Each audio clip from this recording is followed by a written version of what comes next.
মিষ্টির পিসি ঠাম্মি যখনই আসে মিষ্টির জন্য কিছু না কিছু নিয়ে আসে।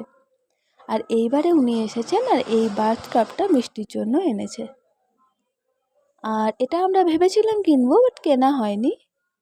এটা দেখো খুব সুন্দর, দেখে মনে হচ্ছে ছোট, কিন্তু ছোট নয়, এটা অনেক বড়।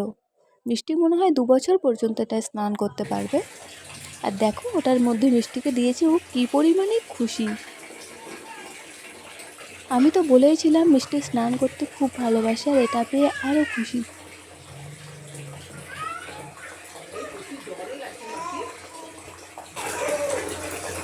কিন্তু ও প্রচণ্ড পাকা আছে, ও চায় ওটা টপকে বাইরে নামবো।